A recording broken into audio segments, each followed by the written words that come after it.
Salut à tous et bienvenue dans ce nouvel épisode de Sous le casque. Aujourd'hui, on va refaire un débrief. On en a déjà publié un, donc n'hésitez pas à aller le voir. On a aussi eu un peu de retard. On va peut-être publier bientôt une histoire un peu sur un Grand Prix. Aujourd'hui, on va parler de Formule 1.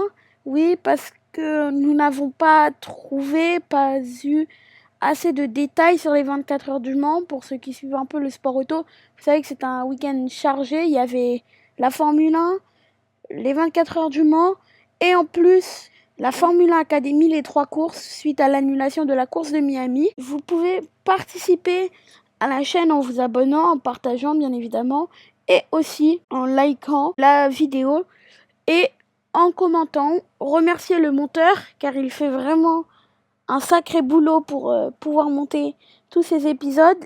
Mais avant de commencer, je voulais féliciter tous les pilotes qui ont participé aux 24 heures du Mans, car 24 heures de course, c'est vraiment un grand exploit. C'est parti, on commence maintenant. La chute est d'autant plus abrupte que l'on s'était habitué aux exploits. Isack Hadjar restait sur une série impressionnante de 4 courses sur 5 dans les points, ce qui lui avait permis de se hisser à la 9e place du classement pilote. Après une course délicate à Montréal, il a dû céder sa place à son compatriote Esteban Ocon. À l'exception du Grand Prix d'Australie, où il était parti à la faute dans le tour des formations, le week-end canadien a été sans doute le plus difficile de la saison pour Isack Hadjar.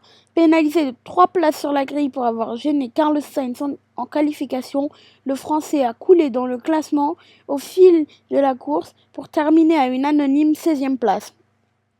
D'après Hadjar, cette contre-performance est d'abord imputée à l'usure de ses pneumatiques et au manque de réactivité de Racing Bull en matière de stratégie. On a su faire très tôt et on a pris du graining au bout de 10 tours, constatait-il à l'arrivée au micro de Canal+. On s'est arrêté trop tard. Je n'ai pas compris pourquoi on est resté aussi longtemps en piste. On a juste perdu des positions et on est rentré après. Un week-end à oublier, nous disait-il pour Racing Bulls. Englué dans le peloton dans la deuxième partie de course, Isack Hadjar a seulement pu constater le manque de rythme de sa monoplace à Montréal. Après coup, on était dans un train, mais honnêtement, je sentais que j'étais le plus lent du groupe, donc j'ai essayé de me battre comme je le pouvais, a-t-il admis.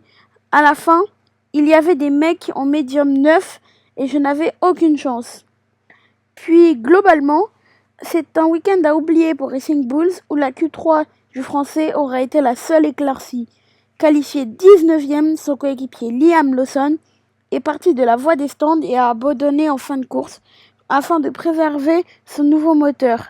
C'est comme ça, les courses sont sans rythme, c'est un peu dur, résumé Hadjar. Avant Montréal, le pilote Racing Bulls avait marqué plus de points que les 2 pilotes Red Bull réunis lors des deux derniers Grands Prix. Au regard de cette statistique, on peut se demander si cette contre-performance n'est pas un mal pour un bien. Elle va permettre aux Français de se remettre au travail dans l'ombre, alors qu'il était récemment sous le feu des projecteurs. Maintenant, on va quitter la F1 pour aller dans une autre catégorie, mais rester sur le circuit de Montréal. Mais comme je vous l'ai dit au début de cette vidéo, ce week-end, il y avait 2 Grands Prix, dont le Grand Prix du Canada de Formule 1 Academy.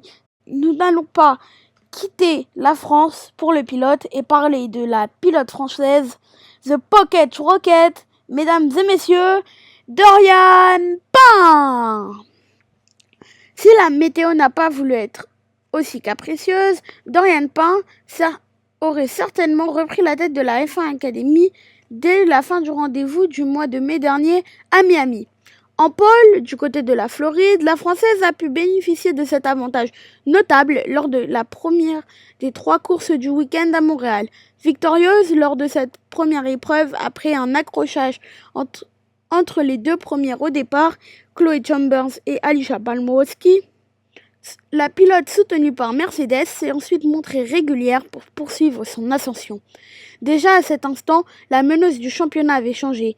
Maya Haug, forcée d'abandonner après 2 arrêts au stand successifs, vivait là le début d'un long week-end au Canada dès la première course. Également impliquée dans un second incident en course 2, la Néerlandaise semblait acter la fin d'une série marquée par une régularité sans faille et un rythme à toute épreuve observé en début de saison. La concurrence s'effondre en Formule 1 Academy. Loin de ces 3 premières épreuves de la saison et du climat des concurrents accru sur la saison 2025 de la F1 Academy, cette manche du support du Grand Prix de Canada a été malheureusement le théâtre d'accidents de tout type. Impliquée dans l'un d'eux, bien malgré elle, en course 3, Dorian Pain n'a pas subi de dégâts après le départ. Au total, 2 des 3 week-ends de course se sont achevés sous le régime d'une voiture de sécurité ce week-end. Lors de ces 2 courses, Dorian Pain figurait parmi le top 3. Plus régulière que ses concurrentes, la pilote Prema compte désormais 109 points, soit 20 unités d'avance sur Chloé Chambers, qui est deuxième. Il est temps maintenant de se quitter. Alors j'espère que cet épisode vous aura plu.